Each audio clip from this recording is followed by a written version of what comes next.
Hello everyone, welcome back to my another video. তো কেমন আছো তোমরা সবাই?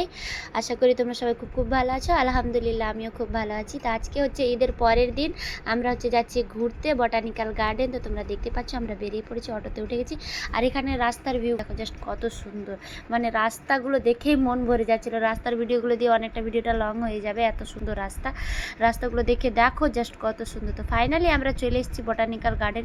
এখানে এসে তো মানে আমি তো পুরো চমকে গেছি, ভিড় দেখেছি, এত ভিড়, মানে ঈদের ছুটি সবাই চলে এসছে ঘুরতে। এদিকে তো মানে সবাই গার্ডেন বলতে ঘোরার জায়গা, তার জন্য চলে এসছে। আর টিকিটের লাইনটা দেখো জাস্ট কত বড়, এত বড় লাইন, মানে আমাদেরকে 10 থেকে 15 মিনিট এখানে টিকিটের জন্য ওয়েট করতে হয়েছিল। আমার আব্বা গেছে টিকিট কাটাতে, আর আমি এখানে চলে এসেছি ফাঁকা জায়গা দেখে ভিডিও আর রিলস করার জন্য। জায়গাটা দেখো, এটা বেশ ফাঁকা ছিল, এখানে বেশ ভালো ভালো আমি রিলসও বানিয়েছি। তোমরা আমার ইনস্টাগ্রামে দেখতে পাবে, সুহানা পারভিন 786 গিয়ে সার্চ করে দেখতে পাবে। আর এটা হচ্ছে কাঠবিড়ালি। তোমরা কে ছোটোবেলায় কাঠবিড়ালি ছড়া পড়েছে আমাকে অবশ্যই কমেন্ট করে জানাবে। তো ফাইনালি আমাদের টিকিট কাটা হয়ে গেছে, আমরা চলে এসেছি গার্ডেনের ভিতরে। আর আমরা যেদিন গিয়েছিলাম সেদিন প্রচণ্ড রোদ, মানে ঈদের দিন আর ঈদের পরের বেশ কয়েকদিন ধরে প্রচুর তাপ হয়েছিল গুজরাটে, মানে বেশ তাপের জন্য আমরা বেশি দিন থাকতেও পারিনি সেখানে। জাস্ট দেখো কত রোদ, মানে রোদে অবস্থা খারাপ হয়ে গেছিলো গিয়ে, মানে আমার মেয়ে তো থাকতে পারছিল না। সূর্য পুরো রেগে গেছে আমাদের উপর, যে তোরা ঘুরবি তোদেরকে জ্বালিয়ে পুড়িয়ে খেয়ে নেবো, সেরকম একটা ভাব। তো এখানে এসে দেখো মানে গাছগুলো বেশ ভালো লাগছে দেখতে, গাছপালা ছিল তার জন্য অতটা অসুবিধা হয়নি। এখানে একটা গাছের সার্কেল করা ছিল, যেটার ভিতরে গোল গোল গোল করে ঘুরে যাবে, মানুষ মানে হারিয়ে যাবে ওই রকম করা ছিল। এটা বেশ ভালোই আমার ইন্টারেস্টিং লেগেছে। এখানে আমি বেশ কয়েকটা রিলস বানিয়েছি, দেখো তোমাদেরকে কেমন লাগছে অবশ্যই আমাকে কমেন্ট করে জানাবে। আর আজকের আমার আউটফিটটা কেমন লাগছে সেটাও জানাবে, হ্যাঁ। আর আমি আমার মেয়ের হেয়ার বেলটা আমি মাথায় দিয়ে দিয়েছিলাম, কারণ আমার ড্রেসের সাথে ম্যাচ করছিল তার জন্য। তো তো এখানে আমি আমার ছেলেকে ডাকছিলাম, আমার আব্বা ওর হাত ধরে নিয়ে আসছিল।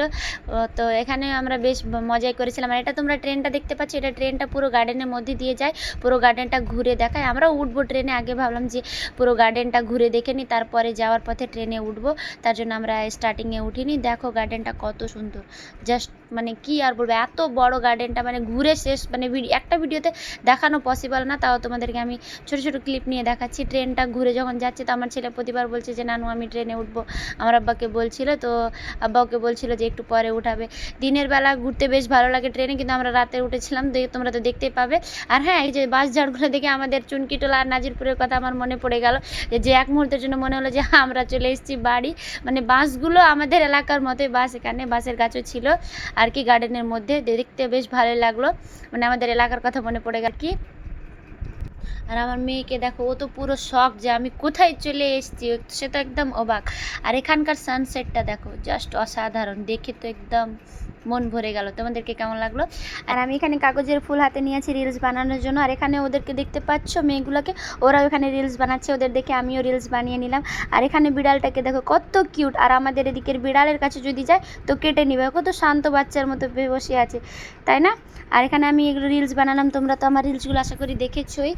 আর জাস্ট গার্ডেনের ভিউটা দেখো কত সুন্দর, তাই না? একদম শান্ত মনোরম পরিবেশ। আর আমার মেয়েটাকে দেখো দেখছে, ও তো মানে ভাবছে আমি কোথায় চলে এসেছি, একদম অনোখা জায়গা। আর এখানে দেখো চাঁদ তো আমি ঈদের দিন দেখতে পাইনি, তার জন্য এখানে যেখানে যাচ্ছি সেখানে গিয়েই চাঁদ দেখতে পাচ্ছি। আর এই তো সন্ধ্যা হয়ে চলে আসলো, এবার এখন আমরা যাব হচ্ছে উঠবো ট্রেনে ওঠার জন্য আমরা টিকিট কাটিয়ে নিয়েছি। এটা হচ্ছে ট্রেনের প্ল্যাটফর্ম, এখান থেকে আমাদেরকে ট্রেনে ওঠানো হবে। জাস্ট ভিড়টা দেখো তোমরা, এত জনের পরে আমরা উঠতে পাবো ট্রেনে, সেটা ভেবে আমার মাথা খারাপ। মানে আমি তো ভাবছি যে আজকে উঠতে পাবো কি না, তার জন্য আমি চুপচাপ বসে আছি, সবাই তাড়াহুড়া করছে আর কি, সবাই উঠে যাচ্ছে, বাট আমাদের লাইন তো শেষে, পাবো কি পাবো না সেটাই ভাবছি। তো চলো দেখা যাক। আর এখানে তোমরা দেখো, যারা পিছনে ছিল তারা সামনের লাইনে, আর যারা সামনে ছিল তারা তার সামনের লাইনে, মানে পিটি করার মতো একের পর এক এগিয়ে আসছে। বাট আমরা এখানে 4 জন ছিলাম, তার জন্য ট্রেনে ডেকে নিল আমাদেরকে। তো আমরা উঠে গেছি আমরা ট্রেনে। তো এখানে আমার মেয়েকে দেখতে পাচ্ছ, ও তো পুরো এক্সাইটেড।